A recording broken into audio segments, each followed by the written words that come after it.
हमारे लिए वोटिंग में सबसे पहली चीज़ है बेरोजगारी। हम सब युवा हैं तो हम चाहते हैं कि हमें नौकरी मिले। सब लोग सुबह शाम पानीपत जाते हैं मजदूरी के लिए, और उसमें जो है रिस्क भी रहता है। आप सुबह शाम जो है सफ़र करेंगे तो उसमें रिस्क भी रहता है, आपका एक्सीडेंट बहुत होते हैं इस रूट पर बहुत ज़्यादा। यहाँ पर ना तो मतलब मेडिकल के लिए है, ना लॉ के लिए, ना इंजीनियरिंग के लिए कोई अच्छा कॉलेज नहीं है। तो यहाँ पे सबसे बड़ी चीज़ है कि इंटर तो हम लोग कर लेते हैं किराना से, स्कूल है भी इस तरह के, लेकिन इंटर के बाद हमें सोचना पड़ता है कि कहाँ जाएं, कुछ है ही नहीं यहाँ पर। इस वक्त हम कैराना में मौजूद हैं और कुछ युवा वोटर से बात करने की कोशिश कर रहे हैं, जानते हैं कि उनके लिए क्या मुद्दे हैं। आप बताइए कि वोट आपने दे दिया है, तो वोटिंग के आप जब जाते हैं वोटिंग के लिए तो आपके जहन में क्या मुद्दा होता है, क्या चीज़ आपके लिए बहुत इम्पोर्टेंट?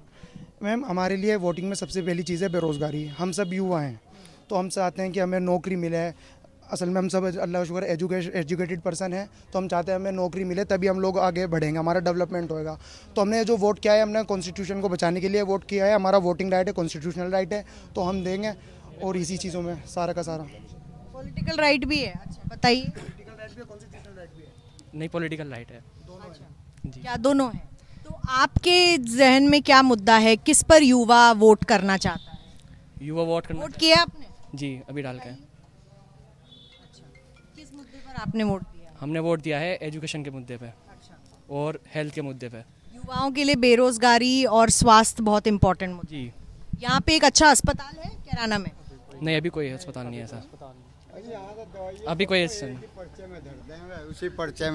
उसी में रख दें, सारी दवाई है। अगर मुझे बुखार हो रहा है, दूसरों को खांसी बुखार वालों को भी वही दवाई। और यहाँ नहीं है अस्पताल में कुछ भी काम। हाँ, अस्पताल तो यहाँ बेकारों में है जी, किसी काम का नहीं है। अगर जाना होता है कहीं पर दवा लेने के लिए या किसी बीमारी के लिए कितना दूर जाना पड़ता है? मैम, शामली है पानीपत? नहीं, कम से कम तो पानीपत है, शामली है, ये बेहतर है। नहीं तो फिर और ही बाहर जाना चाहता है। हमारे यहाँ सामुदायिक स्वास्थ्य केंद्र है हमारे किराना के अंदर, काफ़ी पुराना है, लेकिन उनके हैं उसमें यहाँ डॉक्टरों की व्यवस्था नहीं है, मशीनरी की व्यवस्था नहीं है। कोई आसपास एम्स जैसा अस्पताल है? नहीं, वो नहीं, हमारे डिस्ट्रिक्ट शामली में बना है अभी, उसमें भी ज़्यादा सुविधा नहीं है। एम्स नहीं, हमारे 100 किलोमीटर दिल्ली पड़ता है, हमारे ज़्यादातर पेशेंट वहीं जाते हैं। तो क्या आप लोग चाहते हैं एम्स जैसी सुविधाएं होनी चाहिए? जी, चाहते हैं। जी। आपने वोट दिया है? जी। क्या स्वास्थ्य के अलावा क्या मुद्दा और सोचते हैं आप लोग? स्वास्थ्य के लिए वोट करा, बेरोजगारी के लिए वोट करा, इस चीज़ के लिए वोट किया। अच्छा, यहाँ पर नौकरियाँ भी नहीं है क्या? नहीं, नौकरी है कुछ नहीं है। तो यहाँ पर बराबर में पानीपत जाना पड़ता है। पानीपत जाना पड़ता सब लोग सुबह शाम पानीपत जाते हैं मजदूरी के लिए, और उसमें जो है रिस्क भी रहता है। आप सुबह शाम जो है सफ़र करेंगे तो उसमें रिस्क भी रहता है, आपका एक्सीडेंट बहुत होते हैं इस रूट पर बहुत ज़्यादा। क्या यहाँ से ज्यादातर लोग पानीपत जाते हैं काम? है। मजदूरी के लिए ज़्यादातर वहाँ पर ही जाते हैं लोग। आप क्या करते हैं? मैं पढ़ाई कर रहा हूँ। कहाँ पढ़ रहे हैं? मैं इधर पढ़ रहा हूँ, गंगो। अच्छा, गंगो तक जाते हैं। जी। तो यहाँ गंगो से पढ़ के आप क्या करना चाहते हैं आगे? मैं वहाँ से लॉ की डिग्री कर रहा हूँ। यहाँ पे कोई अच्छा लॉ फैसिलिटी, लॉ फैकल्टी है? यहाँ नहीं है, इस जिले में नहीं है। कहाँ पढ़ना चाहते हैं? अगर यहीं बन जाए शामली तो उससे लिए अच्छा तो कुछ नहीं है। यहाँ पर ना तो मतलब मेडिकल के लिए है, ना लॉ के लिए, ना इंजीनियरिंग के लिए कोई अच्छा कॉलेज नहीं है। कॉलेज नहीं है, ठीक है। आप सर, आप यहाँ के लोकल हैं, आप बताइए जब आप वोट करने जाते हैं, वैसे तो हम युवाओं से बात कर रहे थे लेकिन आपसे भी कर लेते हैं, तो आप किस मुद्दे पर वोट देते हैं? विकास के कार्यों पे वोट दे रहे हैं। विकास यहाँ है ही नहीं, पता नहीं कहाँ गया। हमें तो आज तक समझ में नहीं आया। नाम सुनते हैं किसी का विकास होगा, किसी का यहाँ, लेकिन कोई विकास नहीं किसी भी तरह का।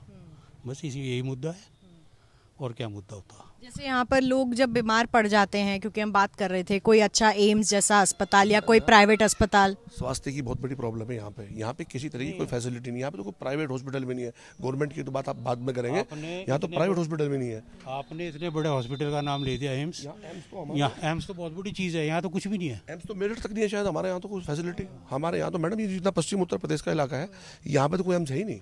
हमें तो यहाँ पे हर समस्या का सामना करना पड़ता है। हम तो ऐसे जूझ रहे हैं कि बस आप बताएं, अगर आपको बताएं ना डिटेल यहाँ की, तो आप कहोगे कि वाकई सारे मुद्दे यहाँ पे हैं। हमारा तो नाम ही बड़ा है, सिर्फ पश्चिम उत्तर प्रदेश बहुत कुछ है, लेकिन है कुछ नहीं यहाँ पे।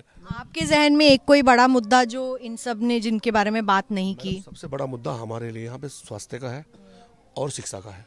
दोनों चीज़ में हम बहुत पीछे हैं। हमारे युवा जितने भी खड़े हैं, तुम इनसे पता करके देखो, सारे पढ़ाई के लिए कहाँ कहाँ जा रहे हो, किस तरह की पढ़ाई कर रहे हैं। सारे अपने समझो अपने स्तर से बहुत कमज़ोर हैं। और हमारे यहाँ का जो लेबर क्लास है ना, वो टोटल लेबर का मजदूरी करने के लिए पानीपत जाता है। थोड़ा हरियाणा में थोड़ा सा रोजगार है, ये लोग वहाँ पे जाते, कोई फेरी करता है, कोई फैक्ट्री में जाके जॉब करता है, कोई नौकरी करता है, थोड़ी छोटी मोटी 10-10, 12-12 हज़ार रुपये पे। और उसके लिए सबसे बड़ी यहाँ पे इनके लिए कोई व्हीकल का भी इंतजाम नहीं है, ऐसी गाड़ी इनको लोगों को नहीं मिलती ताकि लोग जाके अपना आराम से सफर करके चले जाएं। कोई लटक के जाता है, कोई कैसे जाता है, कोई पता नहीं। ये लोग 50 रुपए का किराया बताओ, 50 रुपए में 400 रुपए हमने कमाए, 350 रुपए में दूध लावे, चीनी लावे, आटा लावे। आटे का भाव जो है 30 रुपए किलो, 35 रुपए किलो आटा है, कहाँ से लावे बताओ। ये तो बुरा हालत हो रही है जी। अगर मैं एजुकेशन के बारे में बात करना चाहूँगा तो यहाँ पे सबसे बड़ी चीज़ है कि इंटर तो हम लोग कर लेते हैं किराना से, स्कूल है भी इस तरह के, लेकिन इंटर के बाद हमें सोचना पड़ता है कि कहाँ जाएं, कुछ है ही नहीं यहाँ पर।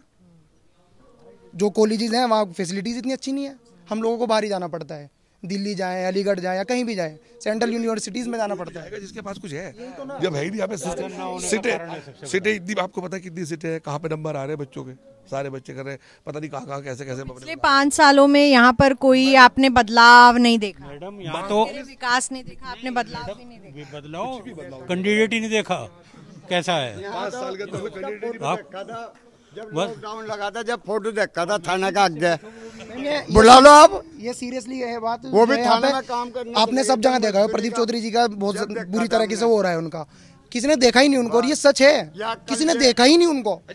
और अभी पिछले 2-4 महीनों में सिर्फ पोस्टर पे देखा है उनको। तो ये कुछ वाजिब मुद्दे हैं यहाँ के, और क्योंकि युवा यहाँ का कह रहा है कि जब उनको काम की ज़रूरत होती है या जॉब करनी होती है तो उन्हें शामली या कैराना के इलाकों से निकलकर बॉर्डर लांग के हरियाणा जाना पड़ता है, पानीपत में वो काम करते हैं। तो ये बहुत ही दुर्भाग्यपूर्ण है, और इसीलिए आपने सुना कि युवाओं के लिए और यहाँ पर बुजुर्गों के लिए भी सबसे इम्पॉर्टेंट जो मुद्दा है वो पहला है हेल्थ यानी कि स्वास्थ्य, और दूसरा है शिक्षा यानी कि एजुकेशन। नासिर खान के साथ मिलन शर्मा, आज तक।